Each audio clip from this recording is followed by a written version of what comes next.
Good morning friends, welcome back to my channel most blog. আশা করি তোমরা সবাই ভালো আছো, সুস্থ আছো। আমরাও বেশ ভালো আছি। আর একটা নতুন ব্লগের সাথে সাথে তোমার সকলকে অনেক অনেক ওয়েলকাম জানাচ্ছি।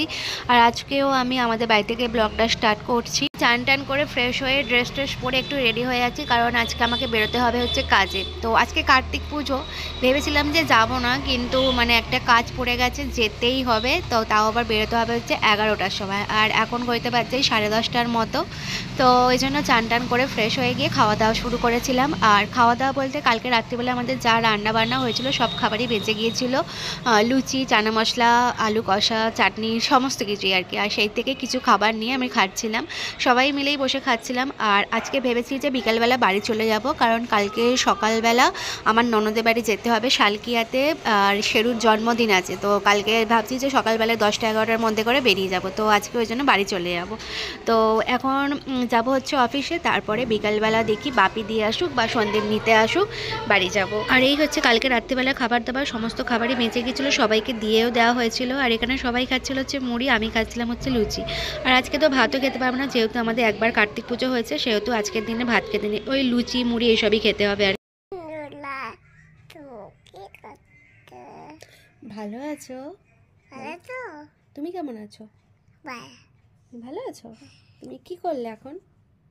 তুমি এতক্ষণ কি করছিলে?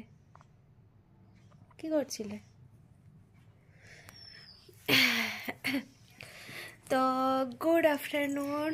অনেকক্ষণ পরে আবার ব্লগ করছি, কারণ কি তখন চলে গিয়েছিলাম হচ্ছে একটু কাজে, ভিডিও যাবার ছিল, তো সেখানে কিছু কাজ ছিল, কাজ মিটিয়ে এসেছি তখন 2টো না 2:30 বাজে। এসে একটু খাওয়া দাওয়া করে এত ঘুম পাচ্ছিল যে ঘুমাচ্ছিলাম। বাবু তো ঘুমাচ্ছিল, ওকে ওর মিমি দুপুরে ভাত খাইয়ে চান করিয়ে ঘুম পাড়িয়ে দিয়েছিল। তারপরে আমি এসে খাওয়া দাওয়া করে ঘুমাচ্ছিলাম। এখন ঘড়িতে বাজছে হচ্ছে 5টা। বাবুয়া ঘুম থেকে উঠে গেছে। আর আজ হচ্ছে গিয়ে কার্তিক পুজো। তো কার্তিক পুজোয় নিমন্ত্রণ আমার ছিল, 2 জায়গাতে নিমন্ত্রণ ছিল। তো ভেবেছিলাম যে যাব, তারপরে সন্দীপ বলছে যে আজকে আর আসতে হবে না, একেবারে কালকেই আসবে। আর কাল হচ্ছে আমার ননদের ছেলের জন্মদিন। কোথায় ঠাকুর দেখতে যাবে? বাড়ি চলে গেলে তাহলে যেতাম, বাড়ি যদি যেতাম তাহলে কার্তিক ঠাকুর দেখতে পেতাম। বুঝতে পেরেছো? এখানে কোথাও কার্তিক পুজো হচ্ছে না মনে হয়, আমাদের বাড়ির পাশেই হচ্ছে একজনদের, সেখানে নিমন্ত্রণ আছে, কিন্তু যাব না।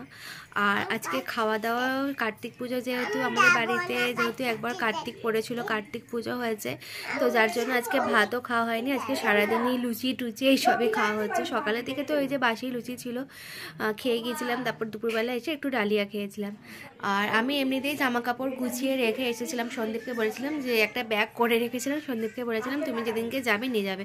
আর আমরা শেরুকে, মানে আমার ননদের ছেলেকে কি গিফট দিচ্ছি সেটা তো তোমাদেরকে দেখাইনি। দাঁড়ো, গিফট আমি এখানেই নিয়ে চলে এসেছিলাম একেবারে। এটা কার কার গিফট এটা? দাদা ভাই। তো এই হচ্ছে গিফটটা, এ নাম লেখা একটা পেন্ডেন্ট। তো চেন তো দাদু দিদা আগেই দিয়েছিল, আর আমরা ওই জন্য এই পেন্ডেন্টটা দিলাম। পেন্ডেন্টটা দেখে সবারই পছন্দ হয়েছে, বেশ ভালো লাগছে দেখতে। প্রথমে আমরা ভেবেছিলাম যে একটা ব্রেসলেট দেব, তো ব্রেসলেট দিয়েছে হচ্ছে ওর ঠাম্মি, গোল্ডের ব্রেসলেট। তারপরে আরও তো এদিক ওদিক করে ও সিলভারের ব্রেসলেট অনেকই পাবে, ওই জন্য ভাবলাম যে ব্রেসলেট দেবো না, তার থেকে বরং পেন্ডেন্টটাই দিই, পেন্ডেন্টটাই বেশ ভালো হবে। আর এমনিতে কি বলতো, মেয়েদের হলে অনেক কিছু অপশান থাকে, বাট ছেলেদের তো সেরকম কিছু অপশান নেই, শুধুমাত্র, তাই না বলো পিসি, শুধুমাত্র হার বা আংটি বা ব্রেসলেট, আর তো কিছু নেই। মেয়ে হলে কত কিছু থাকে অপশান, ওই জন্য ভাবলাম যে এই পেন্ডেন্টটাই দিই। আর ওর দাদু দিদা দেবে হচ্ছে একটা রিং। এখন চলে এসেছে হচ্ছে পার্লারে, একটু আইব্রো আছে। এই পয়সা না নিয়ে কেন রে? দেবো তোকে পয়সা, গুগল পে করবো। আমি টাকা পয়সা আনতে ভুলে গেছি, আমার কাছে ক্যাশ কিছু নেই, তবে আমি গুগল পে করতে পারি। আইব্রো করতে গেলে তো 20 টাকা লাগে। 30 টাকা দিতে পারবো না, 20 টাকা।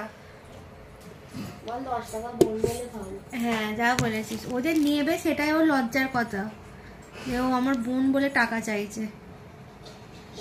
তুই যে মুখটা দেখাতে আর পার্লারে চলে এসেছে, এটা তোর লজ্জার কথা।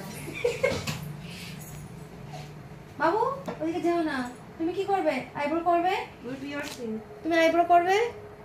আইব্রো করবে? ব্রু সব তুলে দেবে। মিমি পাখাটা অফ কর না রে, কি ঠান্ডা লাগছে। তো আমি করব হচ্ছে আইব্রো, আর ওদিকে একজনের চলছে হচ্ছে আইব্রো, ওর পরে তারপরে আমার হবে, তারপর কোয়েলের হেয়ার ওয়াশ করে দিতে হবে। দুপুরবেলা চান করেনি, মানে চান করেছে শ্যাম্পু করে, এই জন্য এখন শুয়ে শুয়ে মাথায় হেয়ার ওয়াশ করবে। এখন ঠান্ডা লাগছে আর চুলে শ্যাম্পু করতে পারছে না, তো আমি এই যে ওইখানে চুলে শ্যাম্পু করে দেবো। কোয়েল শ্যাম্পু কি শ্যাম্পু লাগাবি? তোরই শ্যাম্পু তাই তো? আচ্ছা আপনি কি করবেন? কি করবে? ও মাথার চুল কাটবে? আচ্ছা শুয়ে শুয়ে চুল কাটবে? তোমার মাথায় চুল আছে? গুদু গুদু গুদু গুদু গুদু গুদু গুদু। কে চুল কেটে দেবে তোমাকে? মিমি। একটু আইব্রো করবে না? এই ভ্রুটা করবে না? ব্যথা করবে। কি করছো?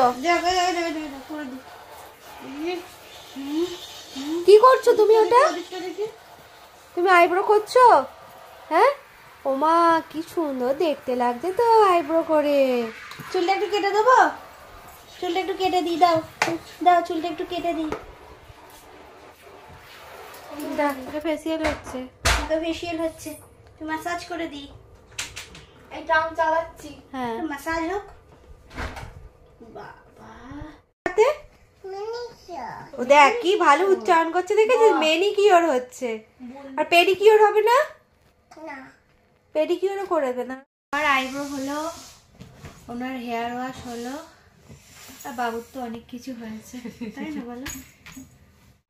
শরীরটা খারাপ হওয়ার পর থেকে কতদিন যে হয়ে গেল, মানে 7-8 দিন হয়ে গেল আমার বাবু রুটিই খায়নি, মুড়ি খায়, কোনোদিন ডালিয়া খায়, রাত্রিবেলা এই করে।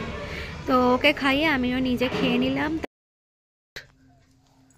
ওঠ না রে মা, আরে যাবি তো, বাড়িতে যাব, তারপরে তো দাদা ভাইয়ের বাড়িতে যাব। ওঠ, উঠে পড়ো, তাড়াতাড়ি ওঠো, আবার চোখ বোঝে। ওঠ। তো ঘড়িতে বাচ্চা এখন 8টা, আর আমরা এখন চলে যাচ্ছি, বাড়িতে যাব, বাপি দিয়ে আসবে বাড়িতে, তারপর ওখান থেকে 10টার সময় করে বেরোবো হচ্ছে আমার ননদের বাড়িতে যাব। মা মনে চলে গেছে এতক্ষণে, বলেছিল সকালবেলা বেরিয়ে যাবে। তো এখন যাই, আমার চান টান কমপ্লিট হয়ে গেছে, আর গিয়ে ড্রেস ফ্রেসগুলো একটু পরবো, আরও কিছু জিনিস নেবার আছে সেগুলো নেব, বাবুকে একটু ফ্রেশ করাবো, একটু খাওয়াবো, তারপরে বেরিয়ে যাব। জুতোটাকে পরিয়ে দাও, আমাকে দেখে মনে হচ্ছে বেশ শীত শীত পড়েছে, বেশ ঠান্ডা ঠান্ডা লাগছে। কালকে হাওয়াটা চালানোর পর থেকে না বেশ ভালো ঠান্ডা পড়ে গেছে।